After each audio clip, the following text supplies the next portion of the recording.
Love, deception, betrayal, marriage of convenience, downfall, these are all popular elements of the best soap operas today. But these were also wildly popular subjects in 18th century England, and William Hogarth knew how to deliver the story. Act 1. The Heir. Tome Rakewell is the heir to his father's vast fortune. Look at the portrait of the father. You can see the father is counting money. The father is a Scrooge. How do you know this? These pictures were also produced as wooden engravings, so that prints can be made from them. The print versions include more details that are not so clear in the paintings. If you look at here, you can see a copy of a Bible.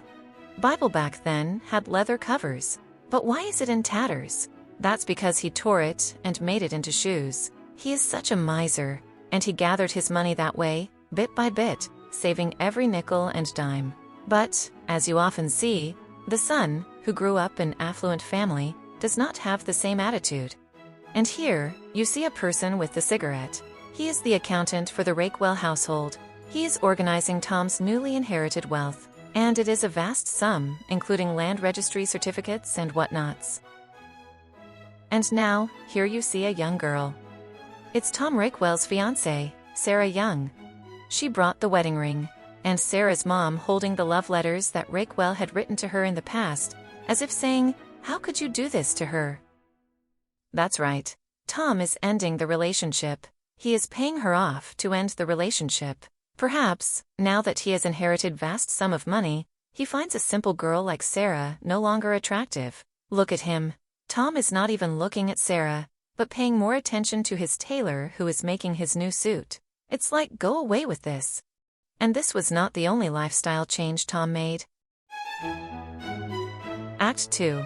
The Levee. Now that he has money, he wants to be in the upper-class social circle with other rich young men and women.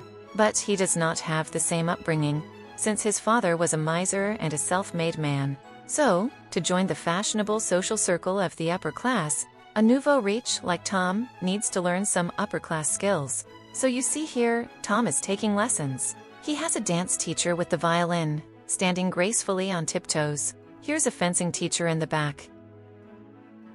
Here's a veteran who works as his bodyguard. He has a garden designer to remodel his garden. Here's a music teacher playing the piano. Does the music teacher remind you of someone? Yes, it's Handel, the mother of music. Tom is high-flying indeed.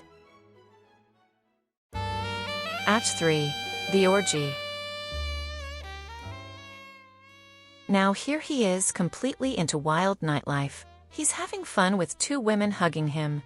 But look at it closely. These two women are not very reputable company. You can see the women have fake moles stuck on their faces. This was a common practice at the time. These fake moles were to hide the symptoms of syphilis.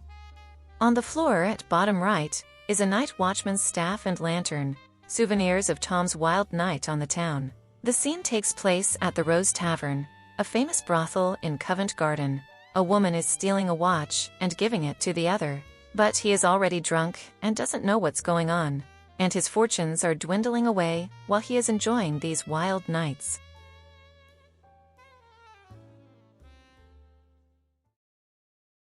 Act 4.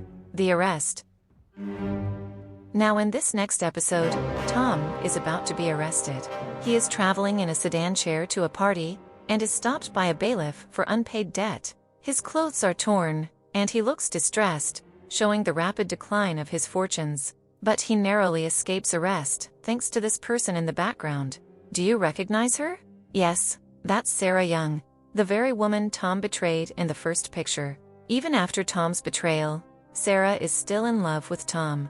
She is paying Tom's unpaid debt to save him. Act 5. The Marriage. So now we see Tom getting married. Is Tom marrying lovely Sarah after she saves him in the previous painting? No. Now that he has lost his fortune, and having now been accustomed to a life of leisure, he is marrying for money. So he marries a rich but ugly old lady.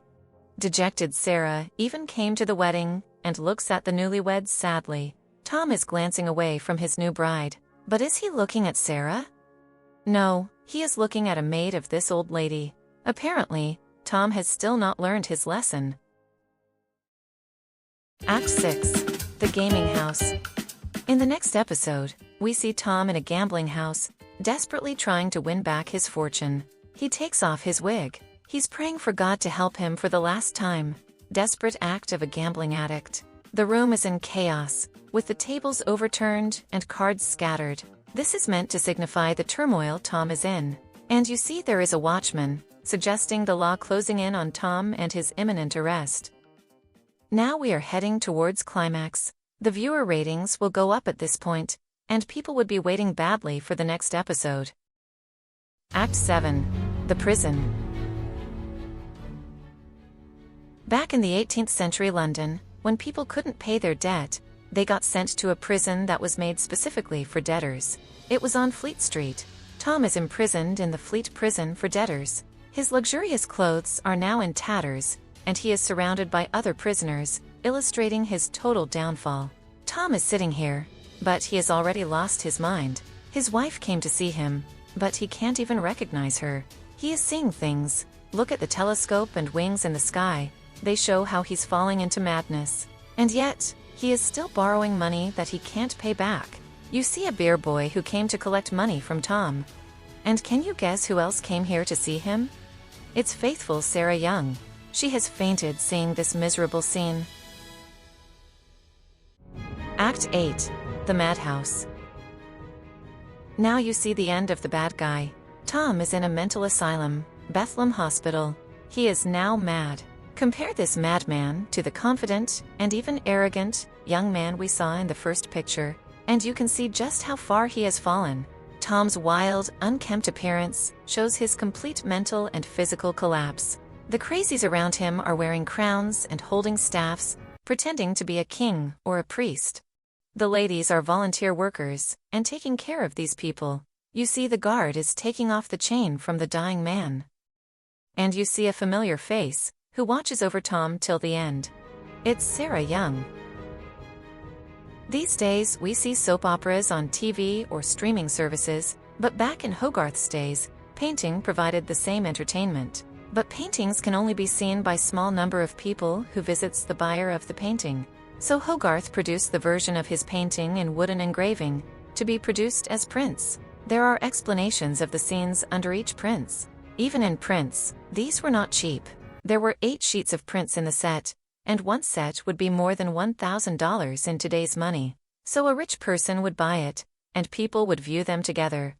The series was an immediate success, such that people started making pirated reproductions of the series. To stop this, Hogarth even lobbied in Parliament for greater legal control over the reproduction of his and other artists' work. This resulted in the Engravers' Copyright Act, also known as Hogarth's Act. This became law in 1735, and was the first copyright law to deal with visual works, as well as the first to recognize the authorial rights of an individual artist. The Rake's Progress was not the only popular series by Hogarth. In the next videos, we will see other works by Hogarth, and the dramatic stories that captured the excitement of the people in the 18th century England. Please like and subscribe to continue receiving interesting stories and famous art. It really helps a small channel like us.